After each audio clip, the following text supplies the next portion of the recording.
Welcome back, Wolfpack. Verlis here, and this is how to use Stoutland. Now, this Pokemon actually has good stats. Like, when we look at it, 500 base stat total, and the stats are in the right places. We have 85 hit points, 90 on both defenses, so we're actually a fairly bulky Pokemon just naturally. 110 attack. We just looked at Watchog. Watchog doesn't even have a stat that hits 90.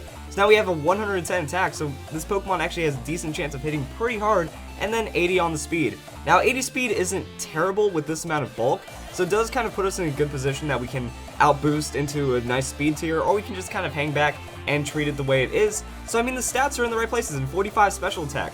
Cool, we don't have any special attack points getting wasted anywhere. Has a low special attack, good stats overall. Stoutland's stats, pretty strong Pokemon is what it looks like. Now I'm just going to skip the typing. It's a normal type. We already know normal typing in and out by now. Hopping into Pokemon Showdown, we're going to see how to use Hippowdon. Well, this doesn't seem right, except this is what you need to make Stoutland work incredibly. So if you have a Pokemon like Hippowdon, a Pokemon like Tyranitar, something that can put Sandstorm on the field, so Smooth Rock, Sandstorm Pokemon, or Sandstream, you're going to do very, very well with Stoutland. It does have the Sand Rush ability, which means its speed is doubled. Now in single battles, I think a supportive Hippowdon works out really well. You just throw out the Stealth Rocks, and then you kind of do whatever from there. I wouldn't recommend like a full-on tank Hippowdon though, because you kind of want Hippowdon to go down. You want it to be more of a sacrifice Pokemon. That's also where Tyranitar works as well, that with Tyranitar you can set up Stealth Rocks, you go Dragon Dance, and then you can just kind of try to outspeed and get damage before you go down, and then with a couple of turns of Sandstorm, that's where Stoutland shines, because Last Resort.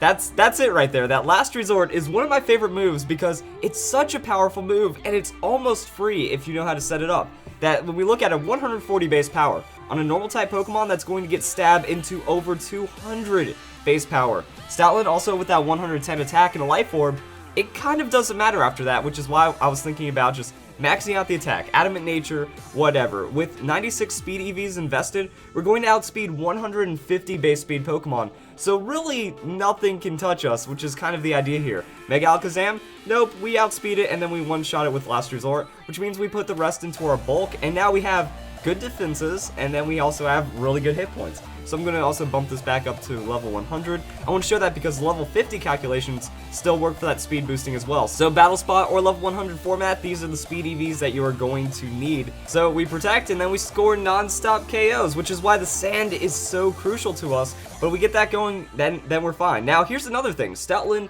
excellent Pokemon in doubles. That when we think about it, we just bring out our sand Pokemon. It doesn't have to have Stealth Rocks or anything, and then it can go for its own setup, and then we just go Protect. So first turn Protect, that means we're not getting Fake Out, so if the opponent has a chance of getting free setup or something, we're going to set up better because now we get all that speed on our side. In VGC though, we might want to go full speed investment. Sometimes we see the Tailwind and no Sandstream Pokemon get Fake Out, so you're not going to be able to stop that Tailwind, which means maxing out the speed investment, any kind of speed control your opponent's going for, you know, as long as you're just trying to outspeed and overwhelm your opponent. That Last Resort, Life Orb, Adamant Nature, one-shots almost everything, so then you just have to worry about the other Pokemon.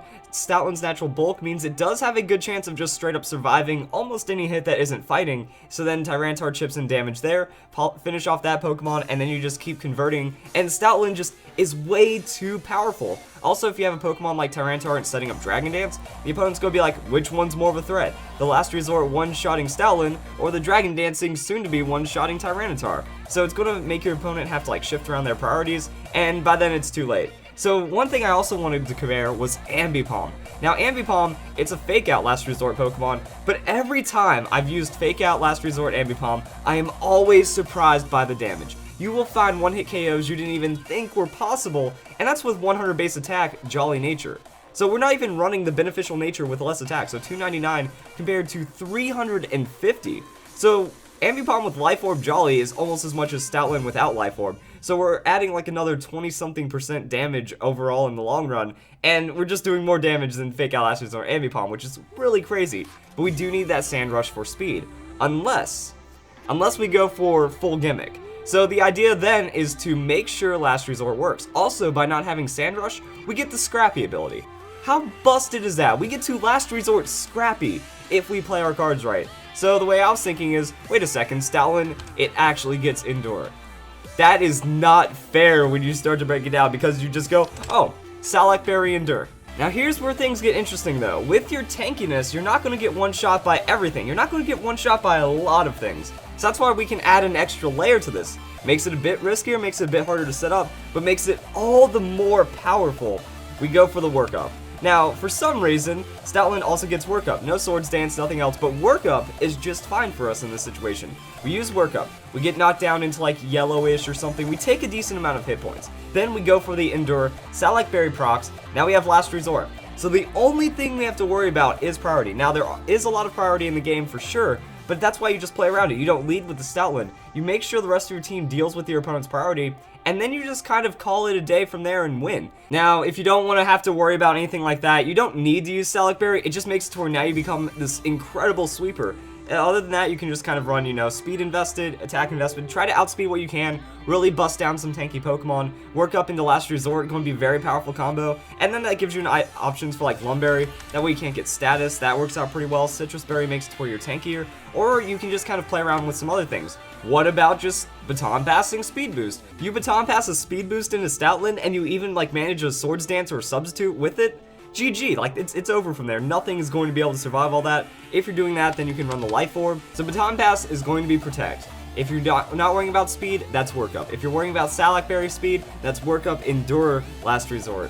And that's it, but look at the damage. Like, the damage is so overwhelmingly powerful. You're going to find so many one-shots. Nothing is going to be able to survive if it doesn't resist. And even some resists could find some KOs after you get all this Work Up damage and all these boosting. So that's Stoutland. Surprisingly, a very powerful Pokemon. Other things Stoutland can do are actually pretty decent. It has Intimidate, so that helps you in doubles. It gets access to Charm. It also has Baby Doll Eyes, Helping Hand, Fire Fang, so it gets all of the elemental fangs. Play Rough, you can go for the Facade if you're worried about status. You also get access to like Crunch.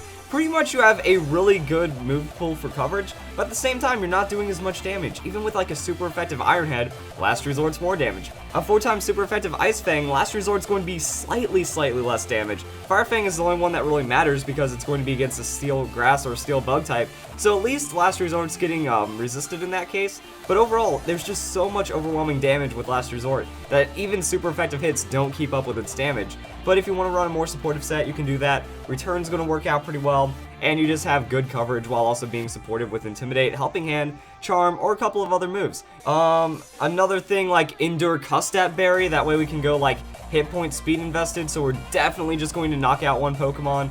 That's an idea. I don't know. That's Stoutland, guys. Has one of the greatest move kits in the game, I swear. I hope you guys have a nice day. Thank you for watching.